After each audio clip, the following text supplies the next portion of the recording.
ክርስቲያን ጨው ለመሆን ይጥራል ማለት ሳይሆን ማንነቱ ራሱ የምድር ጨውነት ነው። ጨው ለመሆን አይጥርም። የሚጥረው ጨውነቱ እንዲገለጥ ነው። ምግቡን ስንበላ ጨው ይገርማል አንልም። ምግቡ ይገርማል፣ ምግቡ ይጣፍጣል ነው የምንለው። የምናደንቀው ምግቡን እንጂ ጨውን አይደለም። ወንጌል የሚሰበክ ብቻ ሳይሆን የሚኖር ነው። አንድን ፈረስ ወደ ወንዝ ልንወስደው እንችላለን። ውሃ ወዳለበት ቦታ ልንወስደው እንችላለን። አንገቱን ይዘን ግን ተጭነነው መጠጣት አለብህ ብለን ልናጠጣው አንችልም። አንዳንዴ አይታችሁ ከሆነ ሁኔታህ ጴንጤ ትመስላለህ ተብላችሁ አታውቁም? ትመስላለህ፣ እነሱን ትመስላለህ። አነጋገርህ፣ አወራርህ፣ የህይወት ስታይልህ ጴንጤ ትመስላለህ ካሉ ደስ ይበልህ። ምክንያቱም ብርሃንነትህ፣ ጨውነትህ እየታየ ነው ማለት ነው። ኢየሱስን የሚመስል ማንነት ባንተ ላይ እየተገለጠ ነው ማለት ነው።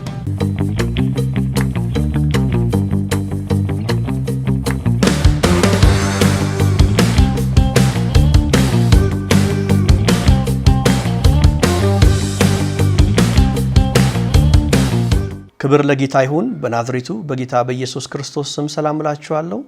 ይህ በኪንግደም ላይት ሚኒስትሪ በጂኤምኤም ቴሌቪዥን የሚተላለፍላችሁ ፕሮግራም ነው። ዛሬ ደግሞ ከእግዚአብሔር ቃል አንድ ክፍል እያነሳው የምንነጋገር ወይም የማካፈላችሁ ይሆናል። ከዛ በፊት ግን ከእግዚአብሔር ቃል አንድ ስፍራ አንብቤ በዚህ ቃል መሰረት ባርካችኋለሁ። የእግዚአብሔር ቃል እንዲህ ይላል፣ ስለ ዛብሎንም እንዲህ አለ፣ ዛብሎን ሆይ በመውጣትህ፣ ይሳኮር ሆይ በድንኳን ውስጥ ደስ ይበላችሁ። ዛብሎን ሆይ በመውጣትህ እንደሚል በናዝሬቱ በጌታ በኢየሱስ ክርስቶስ ስም በመውጣትህ የተባረክ ሁን። በስራህ ቦታ ደስተኛ እንድትሆን የተባረክ እንድትሆን በክርስቶስ ኢየሱስ ስም እጸልያለሁ። ስለ ይሳኮር ሲናገር ደግሞ ይሳኮር ሆይ በድንኳንህ ደስ ይበላችሁ እንደሚል በድንኳንህ በቤትህ ደስታ ይሁን። ሐዘን ካለ በቤትህ፣ ረፍት ከሌለ በቤትህ በናዝሬቱ በጌታ በኢየሱስ ክርስቶስ ስም ማረፍ ይሁን። ያላረፈ ትዳር፣ ንትርክ ያለበት ትዳር በክርስቶስ ኢየሱስ ስም ስለ ይሳኮርና ስለ ዛብሎን ሲናገር በድንኳንህ ማረፍ ይሁን፣ በድንኳንህ ደስ ይበልህ እንደሚል በክርስቶስ ኢየሱስ ስም ረፍትና ደስታ እንዲሆን ጸልያለሁ። ስለ ጋድም ሲናገር ደግሞ እንዲህ ይላል እግዚአብሔር ቃል፣ ጋድን ሰፊ ያደረገ ብሩክ ይሁን፣ እንደ አንበሳይቱም አርፏል እንደሚል ጋድን ሰፊ ያደረገ ብሩክ ይሁን እንደሚል ወደ ሰፊ ስፍራ ያውጣ። ጠበበኝ ባልከው ነገር፣ አነሰኝ በምትለው ነገር የምታዝን ሰው ቢኖር በክርስቶስ ኢየሱስ ስም እግዚአብሔር ወደ ሰፊ ስፍራ ያውጣ። ከጠበበህ ካስጨነቀህ ነገር እግዚአብሔር ወደ ሰፊ እርሻ እንዲያወጣ በክርስቶስ ኢየሱስ ስም እኔ ጸልያለሁ። ስለ ንፍታሌምም ሲናገር እንዲህ አለ፣ ንፍታሌም በሞገስ ጠግቧል፣ የእግዚአብሔርንም በረከት ተሞልቷል እንደሚል እግዚአብሔር ሞገስን ያጥግብህ፣ በሰዎች ሁሉ መወደድን ይስጥህ። እግዚአብሔር ድምቀትህ፣ ኢየሱስ ደግሞ ሽታህ እንዲሆን በክርስቶስ ኢየሱስ ስም እኔ ጸልያለሁ። ያየህ ሁሉ ይውደድህ፣ የሚጠሉህ የሚማከሩብህ በክርስቶስ ኢየሱስ ስም ይበተኑ። መንገድ የቀናልህ ይሁን። እንዲህም እንደሚል ባህርንና ደቡብን ይወርሳል እንደሚል በክርስቶስ ኢየሱስ ስም አራቱም አቅጣጫ ይሰጥህ። ሰሜን ይሰጥህ፣ ደቡብ ይሰጥህ፣ ምዕራብና ምስራቁ በክርስቶስ ኢየሱስ ስም ይሰጥህ። መስፋፋት ይሁንልህ። ስለ አሴርም እንዲህ አለ እንደሚል አሴር በልጆች የተባረከ ይሁን እንደሚል በክርስቶስ ኢየሱስ ስም በልጆች የተባረክ እንድትሆን ጸልያለሁ። በወንድሞቹ ደግሞ የተወደደ ይሁን እንደሚል በወንድሞችህ መካከል በጓደኞችህ መካከል መወደድን እንዲሰጥህ በናዝሬቱ በጌታ በኢየሱስ ስም ባረኩ። እንግዲህ ዛሬ የማካፍላችሁ የትምህርት ርዕስ ተጽዕኖ ፈጣሪነት የሚል ነው። ይህንንም ክፍል የምናገኘው በማቴዎስ ወንጌል ምዕራፍ 5 ከቁጥር 13 እስከ 16 ያለው ክፍል ነው። ይህ ክፍል የተራራው ስብከት እየተባለ የሚታወቀው ነው። እንደምታውቁት የተራራው ስብከት ማለት የማቴዎስ ወንጌል ምዕራፍ 5፣ ምዕራፍ 6 እና ምዕራፍ 7 ናቸው። በእነዚህ ምዕራፎች ጌታ ኢየሱስ በተራራ ላይ ሆኖ ደቀ መዛሙርቱን ያስተማረበት ክፍል ነው። በዚህ ክፍል ጌታ ብዙ ነገሮችን አንስቶ ደቀ መዛሙርቱን አስተምሯቸዋል። ብዙ ርዕሶችን አንስቷል። ከነዚህም መካከል እንደምታውቁት ስለ ብፅዕና የተናገረው የሚያስተራርቁ ብፁዓን ናቸው፣ በመንፈስ ድሃ የሆኑ ብፁዓን ናቸው የሚሉ ስለ ብፅዕና የተናገራቸዋል። ስለ ሕጉ ጌታ ኢየሱስ አንስቶ ተናግሯል። እንዲሁም ደግሞ ጠላቶቻችንን የሚጠሉንን ስለ መውደድ፣ ስለ ጸሎት፣ ስለ እግዚአብሔር መንግሥት የተለያዩ በጣም ሰፊ ሐሳቦችን አንስቶ ጌታ ኢየሱስ ለደቀ መዛሙርቱ አስተምሯቸዋል። እነዚህ ከምዕራፍ 5 እስከ ምዕራፍ 7 ያሉት እጅግ በጣም መሰረታዊ ሐሳቦች ናቸው። አንድ ክርስቲያን ወይም በክርስቶስ ኢየሱስ ያመነ ዳግም የተወለደ ሰው እንደዚህ አይነት ባህሪ ሊኖረው ይገባል። ወይም በዚህ በተራራው ስብከት የተጠቀሱትን ዋና ዋና ነገሮችን የሚታይበት በአገልግሎቱ፣ በሕይወቱ፣ በትዳሩ እንደዚህ አይነት መልካምና በጎ ነገሮች የሚታይበት ከሆነ ይህ የክርስትና ባህሪ ወይም ዳግም የተወለደ ሰው ባህሪ ነው ማለት ነው። ከዚህ መሃል እንግዲህ በምዕራፍ 5 ከቁጥር 13 እስከ 16 ያለውን ሐሳብ ነው የማካፍላቸው። እስኪ ቃሉን እናንብበው። ምዕራፍ 5 የማቴዎስ ወንጌል ምዕራፍ 5 ከቁጥር 13 እስከ 16 ድረስ። እናንተ የምድር ጨው ናችሁ። ጨው አልጫ ቢሆን ግን በምን ይጣፍጣል? ወደ ውጭ ተጥሎ በሰው ከመረገጥ በቀር ወደፊት ለምንም አይጠቅምም። እናንተ የዓለም ብርሃን ናችሁ። በተራራ ላይ ያለች ከተማ ልትሰወር አይቻላትም። መብራትንም አብርተው ከእንቅብ በታች አይደለም እንጂ በመቅረዝ ላይ ያኖሩታል፣ በቤት ላሉት ሁሉ ያበራል። መልካሙን ሥራችሁን አይተው በሰማያት ያለውን አባታችሁን እንዲያከብሩ ብርሃናችሁ እንዲሁ በሰው ፊት ሁሉ ይብራ ይላል። እንግዲህ እንደምታዩት በሁለት ምሳሌዎች እነዚህን ደቀ መዛሙርት ሲገልጣቸው እናያለን። አንደኛ እናንተ የምድር ጨው ናችሁ አላቸው። ሁለተኛ ደግሞ እናንተ የዓለም ብርሃን ናችሁ አለ። ለምንድን ነው እንዲህ አይነት ማንነት ያለን? ሰው በክርስቶስ ከሆነ የምድር ጨው ነው፣ የዓለም ብርሃን ነው። እስኪ የመጀመሪያውን ጨው የሚለውን ሐሳብ እንመልከት። የምድር ጨው ሲል ምን ሊላቸው ፈልጎ ነው ጌታ ኢየሱስ? የጨውን ባህሪ ስንመለከት ማንነታችንንም ደግሞ እናያለን። ክርስቲያን ጨው ለመሆን ይጥራል ማለት ሳይሆን ማንነቱ ራሱ የምድር ጨውነት ነው። ጨው ለመሆን አይጥርም። የሚጥረው ጨውነቱ እንዲገለጥ ነው። እስኪ የጨውን ባህሪ እንይ። የመጀመሪያው የጨው ባህሪ አንድ ነገር እንዳይበላሽ ያደርጋል። እንደምታውቁት ፍሪጅ ባልነበረበት ጊዜ ሰዎች የምግቦቻቸው እንዳይበላሹ፣ የሰሩት ነገር እንዳይበላሽ በጨው ያሹታል። ራቅ ያለ ዘመን ደግሞ የነበሩ ሰዎች ጨውን በደንብ ነው የሚጠቀሙት አንድ ነገር እንዳይበላሽ ለማድረግ። ጌታ ኢየሱስ በምድር በነበረበት ጊዜ እንደምታውቁት አሳ በጣም ዋነኛ ምግባቸው ነው። ስፔሻሊ የገሊላ ሰዎች እንደምታውቁት እነ ጴጥሮስ አሳ አጥማጆች ነበሩና አሳ እንዳይበላሽ አሳውን ካወጡበት ከባህር ወደ ገበያ ለመውሰድ ወይም በቤታቸው የተወሰነ ጊዜ እንዲቆይ ጨውን ይጠቀማሉ፣ እንዳይበላሽ ማድረግ ማለት ነው። ስለዚህ ክርስቲያን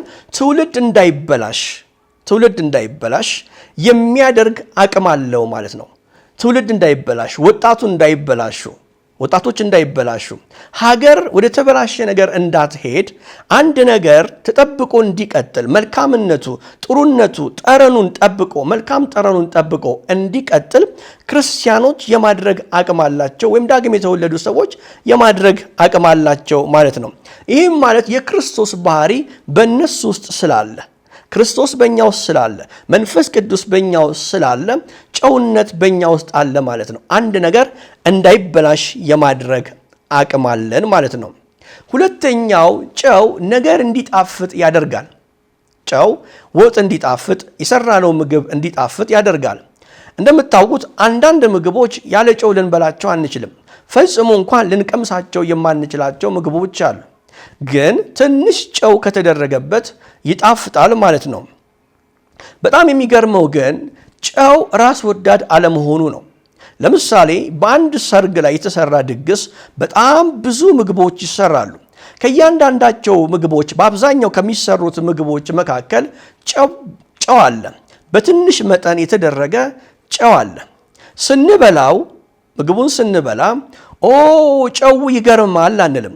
ኦ ምግቡ ይገርማል፣ ምግቡ ይጣፍጣል ነው የምንለው። የምናደንቀው ምግቡን እንጂ ጨውን አይደለም። ጨው ከሌለ ግን ምግቡ ጥሩ እንዳልሆነ ጨው አንሶታል እንላለን፣ ሲበዛም በዝቶበታል እንላለን። ጨው ግን በትክክለኛው ስፍራና በትክክለኛው ቦታ ከተገኘ ነገርን የማጣፈጥ ኃይል አለው። ለዚህ ነው ጌታ ኢየሱስ ደቀ መዛሙርቱን እናንተ የምድር ጨው ናችሁ ሲል መራራ ለሆነው ለዚህ ዓለም የመጣፈጥ ምክንያት ናችሁ እያለ ነው። ለምሳሌ የተበጠበጠ ትዳር፣ ሰላም የሌለው ትዳር ቢኖር ለዛ ትዳር የመጣፈጥ ምክንያት መሆን እንችላለን። የማስተራረቅ ጸጋ ስላለን ሰዎችን የማስታረቅ፣ የማግባባት፣ ሰላም የመፍጠር ይህ የጨውነት ባህሪ ነው። በምንገኝበት ስፍራ የጠብ ምክንያት ሳይሆን የሰላም ምክንያት በመሆን ጨውነታችንን እንገልጣለን። መራራ የሆነውን ሁኔታ፣ መራራ የሆነውን ሕይወት የማጣፈጥ አቅም አለን ማለት ነው። እናንተ የምድር ጨው ናችሁ ሲል እንደዚህ ማለቱ ነው። ጨውነት ግን የተሰጠን እንጂ እኛ የምናመጣው አይደለም። ጨው ለመሆን እንጥራለን ማለት ሳይሆን አይደንቲቲያችን፣ ፐርሶናሊቲያችን ራሱ ጨውነት አለው ማለት ነው። የማጣፈጥ አቅም አለው ማለት ነው። ሌላኛው የጨው ባህሪ የማስጠማት ኃይል አለው። ጨው ስንበላ የመጠማት ነገር አለን። ለዚህ ነው ሰዎች ሕይወታችንን አይተው እንዲጠሙ በክርስቶስ ያለንን ሕይወት፣ በጌታ ያለንን ሕይወት ባህሪያችንን አይተው አኗኗራችንን አይተው ሰዎች ጌታን ለመቀበል ወደ ኢየሱስ ክርስቶስ ለመምጣት ይጠማሉ ማለት ነው፣ ኑሯችንን በማየት። በነገራችን ላይ ወንጌል የሚሰበክ ብቻ ሳይሆን የሚኖር ነው። ክርስትና ሃይማኖት ብቻ ሳይሆን ሕይወትም ነው። ሰው ክርስቲያን ነኝ ብሎ ሊቀመጥ አይችልም። ሰው ድኛለሁ ብሎ ሊቀመጥ አይችልም። ስንድን ለሌሎች የመዳን ምክንያት፣ ለሌሎች ከድቅድቅ ጨለማ ወደሚደነቅ ብርሃን የመምጣት ምክንያት የመሆን ኃላፊነት አለብን። ጌታ ኢየሱስ እንዲህ ነው ያለው፣ ወደ ዓለም ሁሉ ሂዱ ነው ያለው። ሂዱ ወንጌልንም ለፍጥረት ስበኩ ተብለናል። ድኛለሁ ብዬ ያስገኘሁትን የዘላለም ሕይወት ያገኘሁትን ይህን አስደናቂ ሕይወት ይዤ እንድቀመጥ አልተፈቀደልኝም። መሄድ አለብህ። ወደ ጓደኞች ትሄዳለህ፣ ወደ ማህበረሰቡ ትሄዳለህ። በመሄድ ወንጌልን በመስበክ ሕይወትን በማሳየት ሰዎች ካሉበት ሱስ እንዲወጡ፣ ከተያዙበት ቀንበር ነፃ እንዲወጡ የማድረግ ጸጋ ተሰጥቶናል ማለት ነው። ለዚህ ነው ጨው የማስጠማት ባህሪ አለው ስንል ሰዎች የእኛን ሕይወት አይተው እንደኛ ለመኖር መጠማት አለባቸው ማለት ነው። አንድ አጭር ታሪክ ላካፍላችሁ።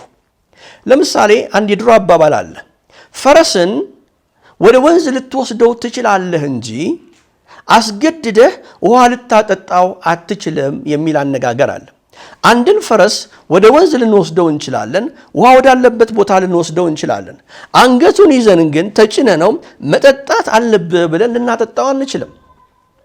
ፈረሱ ግን ውሃ እንዲጠጣ ወይም አልጠጣም ብሎ ካስቸገረን ትንሽ ጨው አፉ ላይ ካደረግንለት የግድ ይጠጣል። ዓለምን ለማሸነፍ ይሄ ዓለም ተሸንፎ ወደ ክርስቶስ ኢየሱስ እንዲመጣ ክርስቶስን የሚመስል ኢየሱስን የሚመስል ሕይወት ልንኖር ይገባል። እንግዲህ ጨው በጣም ትንሽ ተደርጎ ትልቅ የሆነውን ነገር የሚያጣፍጥ ከሆነ ማለትም ለምሳሌ በትልቅ ብረት ድስት ወጥ ቢሰራ የሚገባው የጨው መጠን በጣም ትንሽ ነው ከወጡ አንጻር ሲታይ። ምናልባትም እኛ ጋር ያለው ነገር በጣም ትንሽ ሊሆን ይችላል ወይም ትንሽ ሊመስል ይችላል። እቺ ትንሿ ነገር ግን የእግዚአብሔር ኃይል ስላለባት ከእግዚአብሔር ስለተቀበል ነው። ይህንን ማንነት ይህንን የጨውነት አይደንቲቲ እግዚአብሔር ስለሰጠን ትንሿ የኛ አገልግሎት ትንሿ የኛ እርምጃ ትልቅ የሆነ ተጽዕኖ ማምጣት ትችላለች። ስለዚህ ለተጽዕኖ ፈጣሪነት ተጠርተናል ማለት ነው። ሕይወታችን በዓለም ላለው ሕይወት ተጽዕኖ መፍጠር ይኖርበታል። በቤተ ክርስቲያን፣ በማህበረሰብ፣ በሀገር እንደ ክርስቲያን ጨውነታችን ተገልጦ ተጽዕኖ ፈጣሪዎች ልንሆን ይገባል እንጂ አርፈን እንድንቀመጥ አልተጠራንም። አርፈን ቁጭ እንድንል ሳይሆን ከእግዚአብሔር የተቀበልነውን ይህንን ማንነት በመግለጥ ተጽዕኖ ልንፈጠር ይገባል ማለት ነው። እስኪ ወደ ክፍሉ ሄደን ደግሞ እናንብበው። እናንተ የምድር ጨው ናችሁ። ጨው አልጫ ቢሆን ግን በምን ይጣፍጣል? ወደ ውጭ ተጥሎ በሰው ከመረገጥ በቀር ወደፊት ለምንም አይጠቅምም ይላል። ጨው ጨውነቱን ካጣ፣ ጨው እግዚአብሔር የሰጠውን ክብር ትቶ በዚያ ክብር መገለጥን ከተወ ጨውነቱን አጣ ማለት ነው። ስለዚህ ይጣላል ይላል፣ በሰዎችም ይረገጣል። እግዚአብሔር ለሕይወታችን ከፍ ያለ ነገር ሰጥቶን በዚያም ደግሞ ማንነት እንድንገለጥ የእግዚአብሔር ፈቃድ ሆኖ ሳለ ይህንን ማንነታችንን ትተን ግን በማይሆን ቦታ ስንገኝ፣ በማይሆን ስራ ስንጠመድ ጨውነታችንን አጣን ማለት ነው። እስኪ እንመልከት፣ ሰው እንዴት ነው ጨውነቱን ሊያጣ የሚችለው? የመጀመሪያው ማመቻመችና መመሳሰል። ማመቻመች፣ ቁርጠኝነት ማጣት። ለምሳሌ እኛ ክርስቲያኖች ነን ወይም ጴንጤዎች ነን። በማህበረሰብ ውስጥ ወይም በስራ ቦታችን በዓለም ካሉ ሰዎች ጋር ወይም በአጉል ነገር ከማያምኑ ሰዎች ጋር በመጠመድና በመመሳሰል ህይወታችንን የምንገፋ ከሆነ ጨውነታችንን አጣን ማለት ነው። ማመቻመች፣ ቁርጠኝነት ማጣት፣ ማንነታችንን አለመግለጥ፣ እንዲሁም ደግሞ መመሳሰል፣ ሄደን በዓለም ካሉ ሰዎች ጋር በኑሯቸው፣ በህይወታቸው፣ በአነጋገራቸው፣ በእያንዳንዱ ነገራቸው እነሱን መምሰል፣ ይህ ጨውነትን ማጣት ነው። በፍጹም የትኛውም ስፍራ ስንሄድ፣ ስራም ስንቀጠርም ሆነ ከሰዎች ጋር ስንገናኝ ክርስቲያኖች እንደሆን፣ ዳግም እንደተወለድን ጴንጤዎች እንደሆን ለሰዎች ማሳወቅ ያስፈልጋል እንጂ በወንጌል አፍረን ተመሳስለን መቀጠል ከጀመርን ጨውነታችንን አጣን ማለት ነው። ይህ ሲሆን ደግሞ በመንገድ ላይ መጣል፣ ተራ ሰው መሆን ነው ማለት ነው። ሰው እግዚአብሔር ከሰጠው ክብር ሲወርድ ተራ ሰው ሆነ፣ በመንገድ ላይ ተጣለ፣ የማይጠቅም ሰው ሆነ ማለት ነው። ሁለተኛው ጨውነታችንን የምናጣበት ምክንያት ራስን ከማህበረሰብ በመነጠል፣ ከማህበረሰቡ ራሳችንን በመነጠል። አንዳንድ ጊዜ በጣም ጻድቅነት ይሰማናል። በእርግጥ ጻድቅ ነን። የጸደቅነው ግን በክርስቶስ ኢየሱስ ነው። ራሳችን በሰራው ነው ስራ ሳይሆን ጻድቅ የሆነው ክርስቶስ ኢየሱስ በመስቀል ላይ በሰራው ዋጋ በደላችንን ኃጢአታችንን ሁሉ ስለተሸከመ እኛን በመስቀል ላይ ስለቀየረን የእኛን ዋጋ ስለከፈለልን ጻድቃን ሆነናል። ግን ይህንን ጽድቃችንን ይዘን አይ እኔ ከማህበረሰቡ እለያለሁና ለብቻዬ ነው የምኖረው ልንል አይገባም። አዎ ከማያምኑ ሰዎች ጋር በማይመች ነገር መጠመድ አስፈላጊ አይደለም። እነሱን መምሰል አስፈላጊ አይደለም። ግን ከማህበረሰብ እንድንነጠል ሳይሆን ወደ ማህበረሰቡ ገብተን ተጽዕኖ እንድንፈጥር፣ አገራችንን እንድናገለግል፣ ማህበረሰቡን እንድናገለግል እግዚአብሔር ይፈልጋል። እንደዛ የማናደርግ ከሆነ ጨውነታችንን አጣን ወይም ተጽዕኖ ፈጣሪነታችንን አጣን ማለት ነው። ጨውነታችንን ልናጣበት የምንችልበት ምክንያት ከቅዱሳን ጋር ያለንን ህብረት ማቋረጥ፣ ወደ ቤተ ክርስቲያን ከመሄድ መቅረት፣ መጽሐፍ ቅዱስን አለማንበብ፣ በእግዚአብሔር ፊት ደግሞ በጸሎት አለመሆን፣ እነዚህ ጨውነታችንን እንድናጣ ያደርገናል። አንድ ክርስቲያን ለሰውነቱ ለስጋው ምግብ እንደሚበላ ሁሉ ለጤንነቱ የሚያስፈልገውን ቫይታሚንስ ወይም ደግሞ ሌሎች አስፈላጊ ንጥረ ነገሮችን እንደሚወስድና እንደሚመገብ ሁሉ ለነፍሱ ደግሞ የእግዚአብሔር ቃል ያስፈልገዋል።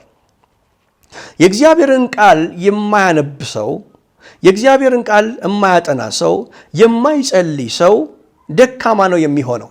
ጨውነቱ ሊገለጥ አይችልም። ለምሳሌ አንድ የሰማሁትን ምሳሌ ልንገራችሁ። ከጥቁር ድብና ከነጭ ድብ የትኛው ያሸንፋል ተብሎ አንድ ሰው ይጠየቃል። አንደኛው በቀላሉ መለሰ፣ አይ ነጩ ያሸንፋል አለ። ሁለተኛው ግን ያለው በደንብ የበላው ያሸንፋል አለ። ለስጋችን የምንመገበውና ለነፍሳችን የምንመገበው ነገር ባላንስ የማያደርግ ከሆነ ስጋችን ብቻ ተመችቶት ነፍሳችን ከከሳች ስጋችን ነፍሳችንን ያሸንፈዋል ማለት ነው።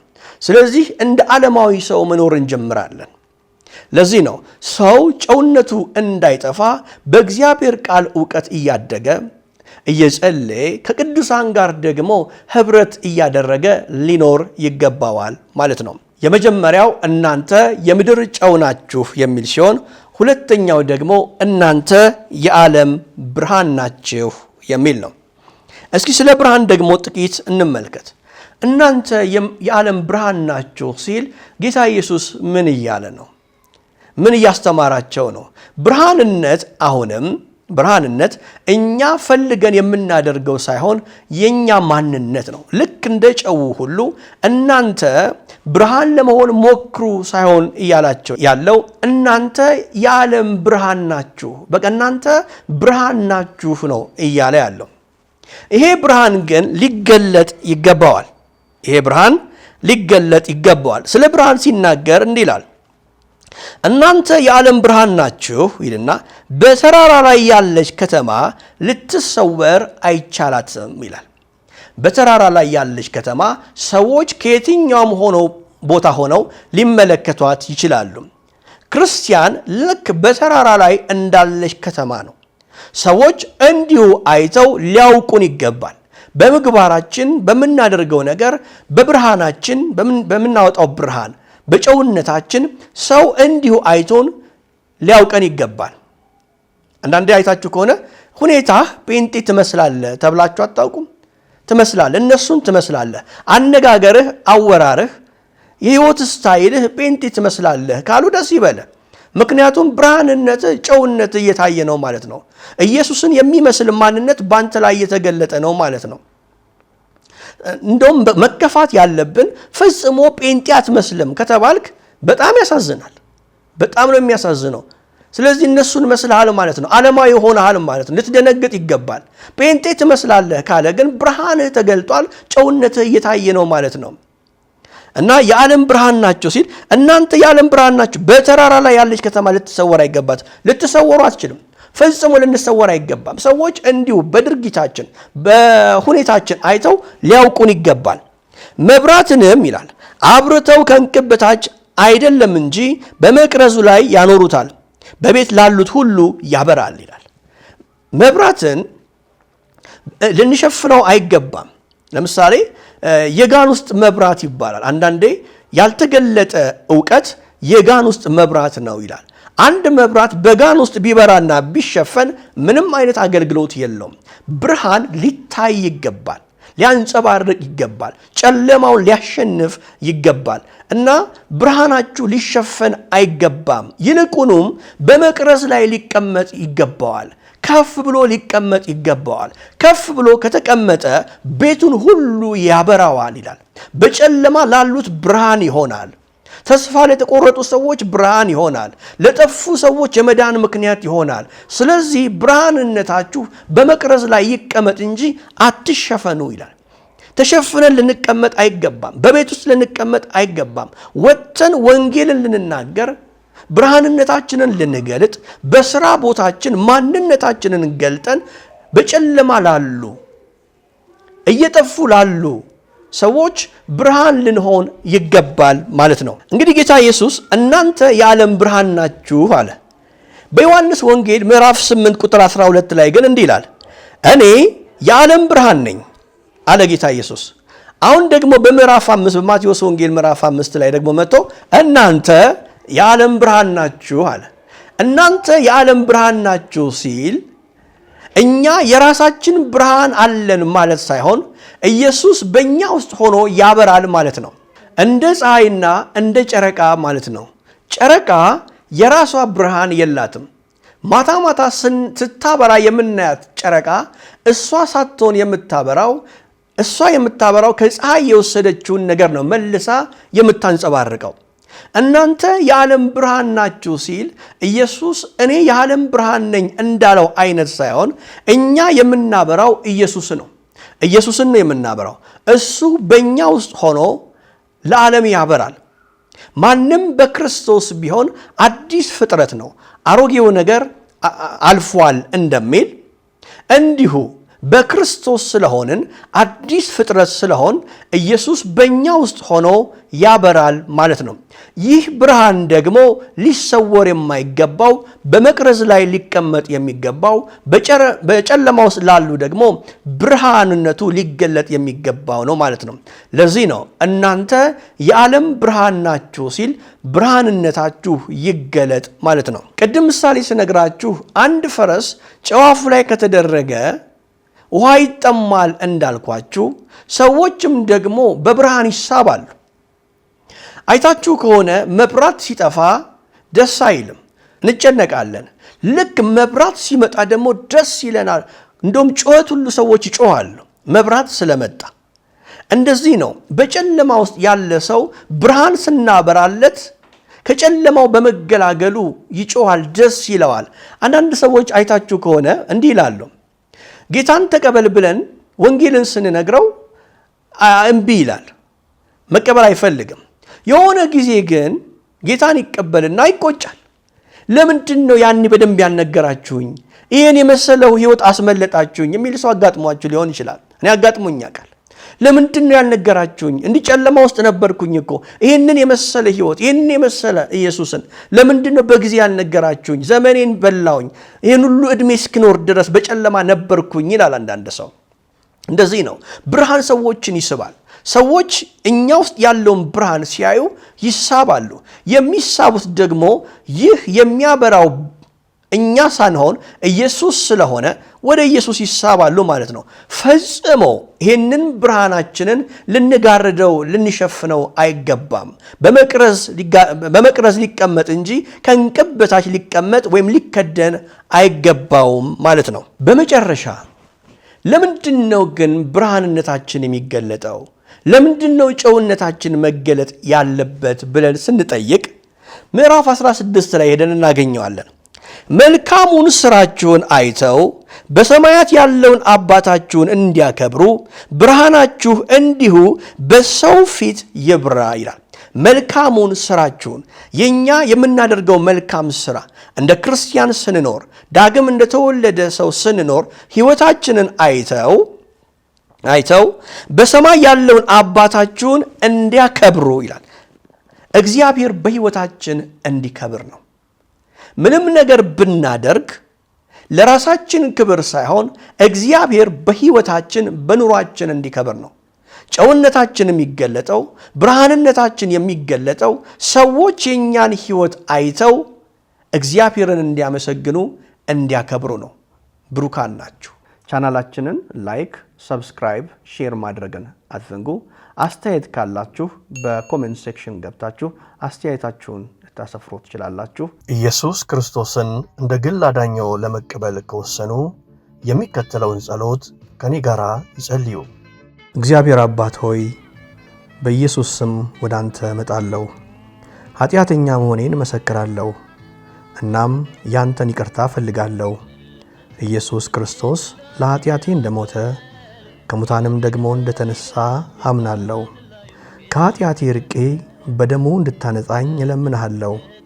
ጌታ ኢየሱስ ሆይ ወደ ልቤ ግባ፣ አዳኝና ጌታዬ ሁነኝ። በቅዱስ መንፈስህ ሙላኝ። በየቀኑ ላንተ እንድኖር እርዳኝ። ስላዳንከኝ አመሰግንሃለሁ። በኢየሱስ ክርስቶስ ስም አሜን። ትርፉ ሞት ነው ተወንድሜ፣ አያዛልቅ ባጢአት መዋኘት።